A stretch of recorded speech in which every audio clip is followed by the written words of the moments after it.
एक दे करके भेजा था कि सीता जी का पता लगा के आना है, लेकिन हनुमान जी अपनी बुद्धि का प्रयोग करते हैं और पता तो लगाते ही है, रावण के भवन में तहलका मचा करके आ जाते हैं।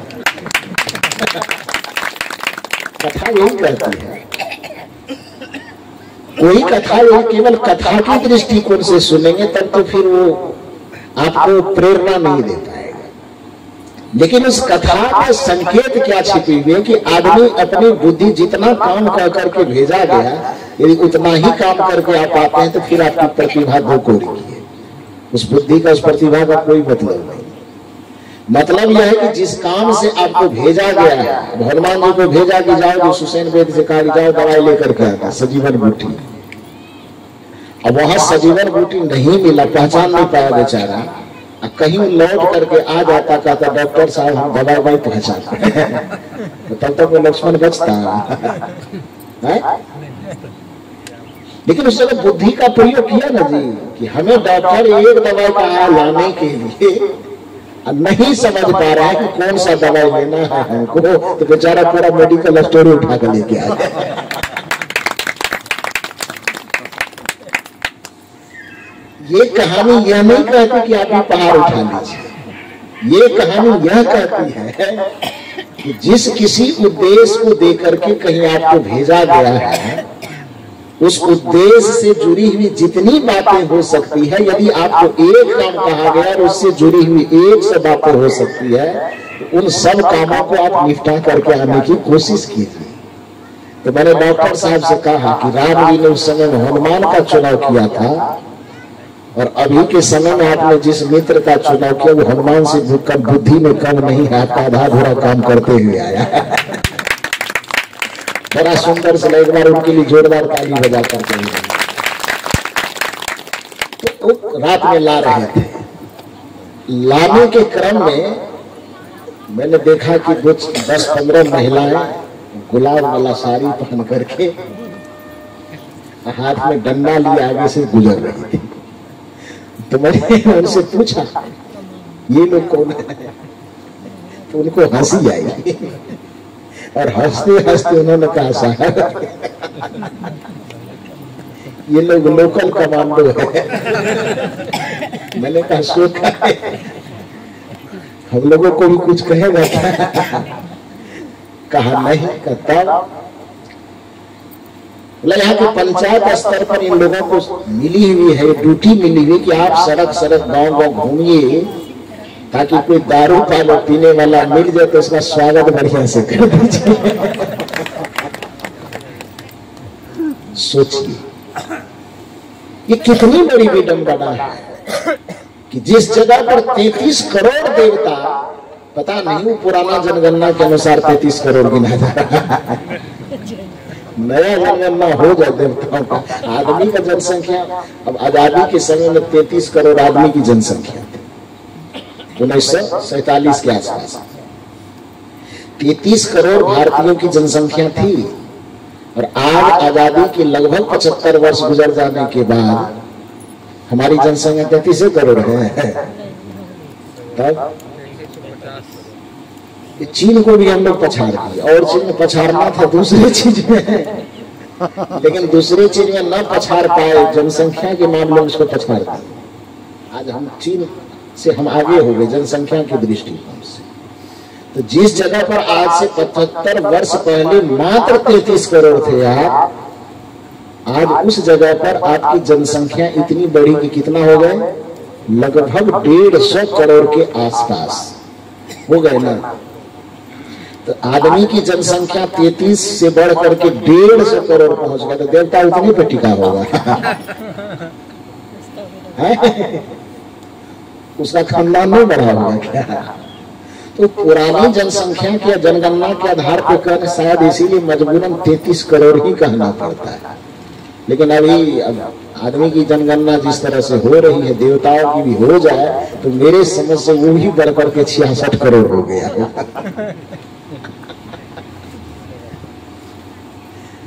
तो खैर जो भी हो, जिस देश में 33 करोड़ देवता की बड़ी कल्पना है, उस देश में आपके हाथ से दारू का बोतल गिराने के लिए जिस देश में मंदिर चौराहे चौराहे पे मंदिर खड़ा है, कहीं राम का, कहीं शिव का, कहीं और किसी का, कहीं और किसी का, जिस देश में ऋषि प्रधान और कृषि प्रधान देश कहा जाता हो जिस देश को, उस देश में आपके हाथ से दारू को छुड़ाने के लिए, आपके हाथ से दारू का बोतल दूर करने के लिए आपके घर के महिलाओं को रात के समय में डंडा लेकर के सड़क पे घूमना पड़े। सोचिए कि आप किस भगवान के देश में, सोचिए जरा कि आप किस मंदिर वाले देश में, जरा सा सोचिए कि आप किस ऋषि प्रधान देश में, सोच करके देखिए कि आप किस धर्म प्रधान देश में जी रहे हैं। इस मकसद से, इस दृष्टिकोण से उस खदान में काम करने वाले उस मूर्तिकार की बात पर मुझे बड़ा एकदम क्या कहिए कि मैं झूम गया कि इतनी अच्छी बात एक काम करने वाला कारीगर कह सकता है जो वेद की ऋचाओं से एकदम तालमेल खाता। उन्होंने कहा कि एक पत्थर हमारी खदान से निकल करके जब तक मंदिर के चौखट तक जाता है तब तक वह पत्थर ही रहता है, लेकिन जिस दिन एक बार वह मंदिर में प्रवेश करता वो भगवान बन जाता। लेकिन दुर्भाग्य की बात है उसी मंदिर में यह आदमी नाम का प्राणी हजारों बार प्रवेश करता है, फिर भी वह इंसान नहीं बन पाता। ये सबसे बड़े दुख की बात। कदाचित यदि उस जगह पर प्रवेश करने के बाद आप में इंसानियत उतर जाती तो उस मंदिर की उपयोगिता और बढ़ जाती। फिर कबीर साहब को उस मंदिर के से शिकायत नहीं करना पड़ता, फिर कबीर साहब को यह नहीं कहना पड़ता कि मंदिर की कोई आवश्यकता नहीं। और यदि यह कबीर साहब कहते हैं कि मंदिर की कोई आवश्यकता नहीं तो ये मंदिर की निंदा नहीं है बल्कि मंदिर पर व्यंग है। आपको यदि व्यंग में और निंदा में अंतर समझ में नहीं आता है तो एक उदाहरण मैं आपको बताता हूं। मान लीजिए कि आप अपने बच्चे को किसी शिक्षक के पास पढ़ने के लिए दिए, उद्देश्य क्या था आपका कि बच्चा अबोध से बोधवान हो जाए, इसमें शिक्षा के प्रति जागृति आ जाए, ललक आ जाए, पढ़ने लगे। 6 महीना लगातार बच्चे को शिक्षक के पास भेजने के बाद भी 6 महीना तक पैकेज से फीस भरने के बाद भी सारी मेहनत जो उस बच्चे के पीछे हो सकता है वो सारी मेहनत करने के बाद भी यदि उस बच्चे के अंदर अक्षर का बोध नहीं आ रहा है, पढ़ने के प्रति ललक नहीं जग रही है, तो बताइए कि आप गार्जियन होने के नाते क्या कहेंगे? बच्चे को कहेंगे कि नहीं कल से जाना बंद करो। टीचर के पास जाकर के क्या होगा? पैसा भी भर रहे हैं, समय भी जा रहा है, सब चीज जा रहा है, और जो जिस उद्देश्य से भेज रहे उद्देश्य पूरा नहीं हो रहा है। तो यदि आप उस शिक्षक के पास से अपने बच्चे को हटाना चाहते हैं तो ये शिक्षक की शिक्षा पर व्यंग है कि नहीं? जिस उद्देश्य से उस बच्चे को हम वहां भेज रहे कदाचित वह उद्देश्य पूरा होता तो दुनिया का कोई भी गार्जियन अपने बच्चे को शिक्षक से क्यों हटाना चाहेगा? यदि आपको रोग लगा है और आप किसी डॉक्टर के पास जाते हैं, फीस भरते हैं, वो जो पथ्य बतलाता है उसको दिन रात आप टेबलेट, ये आधा टेबलेट दिन में खाओ, दोपहर खाओ, शाम खाओ, उसके बताए निर्देश के अनुसार हर एक काम हम करने के लिए तैयार हैं। फीस भी भर रहे हैं, दवा भी लगातार खा रहे हैं, 6 महीना इलाज करवाने के बावजूद भी रोग ठीक नहीं हो रहा है, तो खाने में जो दवाई खा रहा है, पैसा भर रहा है, उसका मन क्या करेगा? बताइए थोड़ा सा। उसका मन करेगा ना, झुंझला करके लास्ट में उसको कहना पड़ेगा भाई नहीं जाएंगे उस डॉक्टर के पास, कोई फायदा नहीं होता है, पैसा भी देते हैं, समय भी जाता है, दवाई भी खानी पड़ती है एकदम नियम के अनुसार, फिर भी कोई फायदा नहीं होता, क्यों जाएगा? तो जैसे एक समझदार व्यक्ति होने के नाते डॉक्टर के पास जाने का मकसद डॉक्टर से रिलेशन जोड़ना नहीं है, बल्कि डॉक्टर के पास जाने का मतलब रोग से निदान होना है। यदि रोग का निदान होता है तो डॉक्टर ठीक है, और रोग का निदान नहीं होता तो डॉक्टर खराब है। सीधी सी बात है, उसके पास नहीं जाना। एक टीचर के पास हम अपने बच्चे को पढ़ने देते हैं, यदि बच्चे में शिक्षा के प्रति ललक जग रही है तो शिक्षक बढ़िया है, और यदि उसके माध्यम से हमारे बच्चे में शिक्षा के प्रति आकर्षण नहीं जग रहा है तो पैसा वहां व्यर्थ का फेंकने की जरूरत नहीं है। कोई भी गार्जियन कहेगा हमारे बच्चे नहीं जाए। तो जब इस दुनिया में मंदिर की स्थापना की गई तो मंदिर बनाने का कुछ उद्देश्य रहा होगा कि नहीं रहा? बिना उद्देश्य का तो कोई आदमी कुछ नहीं करता है। मंदिर बना होगा तो मंदिर बनाने का उद्देश्य जरूर होगा कि यहाँ पर लोग जाए तो कुछ प्रेरणा ले सके, बुराई से दूर होने का प्रेरणा, कुशल से दूर होने का प्रेरणा, कुविचार से दूर होने का प्रेरणा, और न जाने कितने मानवीय सद्गुणों की प्रेरणा यहाँ से, जैसे कि अभी बता रहे थे श्री यतीन्द्र साहब जी कि आप एक मूर्ति के सामने जाइए तो उसकी सौम्यता को देखिए, उनकी मुस्कुराहट को देखिए।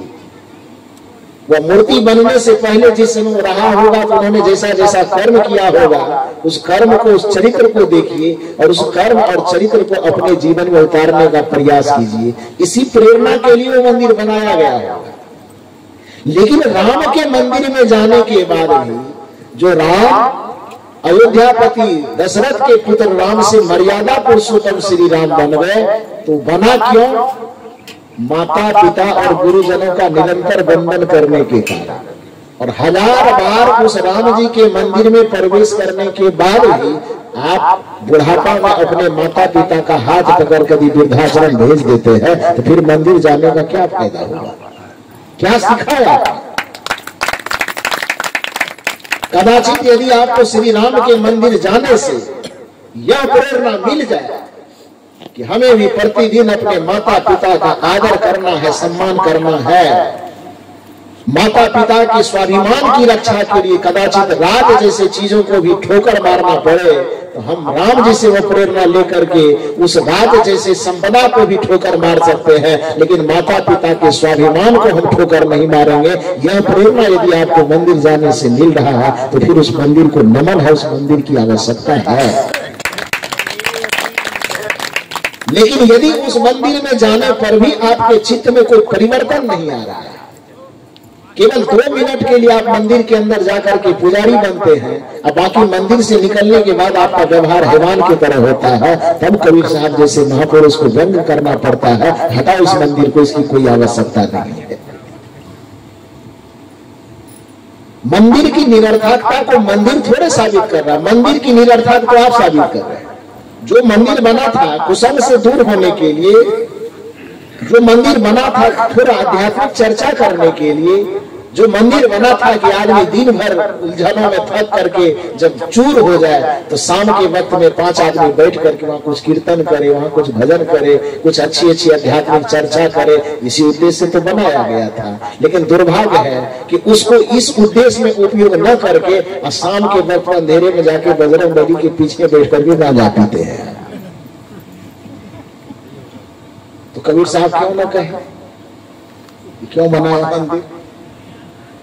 कहेगा कि नहीं? और कबीर की बात छोड़ दुनिया का कोई भी समझदार आदमी होगा उनको कहना पड़ेगा, क्योंकि जिस उद्देश्य से उसको बनाया गया उस उद्देश्य की पूर्ति आप होने नहीं दे रहे हैं। राम जी की मूर्ति इसलिए बनाई गई कि उनको देख करके कम से कम उनसे चरित्र से प्रेरणा ले सके कि प्रातः काल उठ के रघुनाथा माता पिता गुरु ना बने। ये काम तो आपने किया नहीं, बस केवल फूल चढ़ा दिए, अगरबत्ती दिखा दिए, समझ ले कि पूजा हो गई। एक पूजा करने वाला व्यक्ति जब मंदिर जाता है, एक भजन में आता है, मैं तो मंदिर गया पूजा आरती की, पूजा करते ही मन में ख्याल आ गया। मैं तो मंदिर गया पूजा आरती की, पूजा करते ही मन में ख्याल आ गया। क्यों ख्याल आया? क्योंकि जिसके पास गए खड़ा होने के लिए अपने माता और पिता की बात का, वाणी का लाज रखने के लिए अयोध्या जैसे राज को लात मार करके जंगल चला जाता है। और ऐसे व्यक्ति के मूर्ति के सामने, प्रतिमा के सामने हम खड़े हैं, अचानक हृदय में ये भाव आया कि मैं तो मंदिर गया पूजा आरती की, पूजा करते ही मन में ख्याल आया। उस प्रतिमा को देखकर क्या ख्याल आया? कभी माँ बाप की सेवा की ही नहीं, सिर्फ घंटा बजाने से क्या फायदा। यदि यह व्यंग आपको समझने के लिए नहीं आता है तो धिक्कार आपकी बुद्धि को, तब फिर कबीर साहब आपको समझ में नहीं आएगा। फिर कबीर का दर्शन आपके समझ में नहीं आएगा, क्योंकि आपकी बुद्धि का लेवल बहुत नीचा है। आपको भाषा की समझ नहीं है, आपको भाषा की शैली की समझ नहीं है, आप भाषा के संप्रेषण को नहीं समझते हैं। और एक बात ध्यान रखिए, जब साहित्य की गहराई में हम लोग डुबकी मारते हैं तो अब दो बातें कही जाती हैं। एक बात भाषा को अभिव्यक्त करना और दूसरी बात भाषा को संप्रेषित करना। अभिव्यक्त करने की क्षमता तो धरती पे मनुष्य क्या जानवर तक को भी है। अरे कुछ होता है उसके अंदर तो अभिव्यक्त करता है। आपको चोट लगेगी तो बताइएगा ना कि चोट लगी है, भूख लगेगी तो बताइएगा ना बोल करके कि भूख लगी है। इस धरती पे जन्म लेने वाला मानव अथवा मानवेतर प्राणी, हर प्राणी को अपना सुख दुख अच्छा बुरा हर चीज को अभिव्यक्त करने की क्षमता तो है, लेकिन यदि अभिव्यक्त करने की क्षमता तक ही आप सीमित हैं तो फिर आप में और एक जानवर में कोई अंतर नहीं। अंतर कब से होना शुरू होगा? जब आप में अभिव्यक्ति के साथ साथ अपने भाव को संप्रेषित करने की ताकत आ गई, तब उस दिन समझ जाइए कि आप मानव जीवन पाने के आप हकदार हो गए। बात समझ में आ रही है? अभिव्यक्त करना मतलब कुछ बोल करके किसी को सुना देना, और संप्रेषण का मतलब क्या होता है? अपनी बात को किसी के आत्मा तक पहुंचा देना। अभिव्यक्त का मतलब होता अपनी बात को किसी के कान तक पहुंचा देना, और संप्रेषण का मतलब होता है अपनी बात को किसी के मन तक, किसी के हृदय तक, किसी के आत्मा तक पहुंचा देना। ये संप्रेषण कहलाता है। अभिव्यक्ति की क्षमता दुनिया में हर एक व्यक्ति, बच्चे के पास भूख लगेगी तो चचियाएगा, रोएगा, चिल्लाएगा, तो अभिव्यक्त तो कर ही रहा है ना वो कि हमको भूख लगी है, खाना दीजिए। संप्रेषण की कला नहीं होने के कारण आज पति पत्नी में जो विवाद देखा जाता है, सास बहू में जो विवाद देखा जाता है, बाप बेटे में नहीं बनता है। क्यों नहीं बनता? पीछे का वजह सिर्फ इतना है कि हम कहना कुछ और चाहते हैं, समझता कुछ और। हम बोलते हैं कुछ और, वो समझता है कुछ और। हम करते हैं कुछ और, वो समझता है कुछ और। क्यों?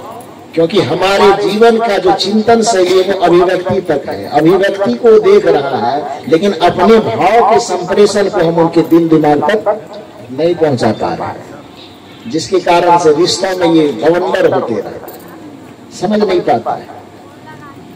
लेकिन आपकी चेतना इतनी विकसित हो सके। कबीर साहब कहते हैं कि यदि हमको समझना हो तो कबीर साहब कहते तुम्हें हंस बनना पड़ेगा, क्योंकि हंसन की गति हंस ही जाने, क्या जाने कोई का। तो कौवा बन करके तू हंस की भाषा समझना चाहेगा तो कैसे होगा? हंस की भाषा समझने के तो लिए तुम्हें हंस के लेवल पर आना पड़ेगा।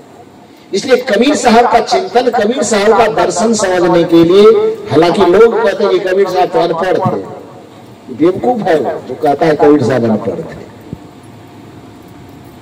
जिस भाषा को आज आप बोल रहे हो उस भाषा को पैदा करने वाले कबीर साहब है। गजब करते हो यार, तू कहते अनपढ़ है।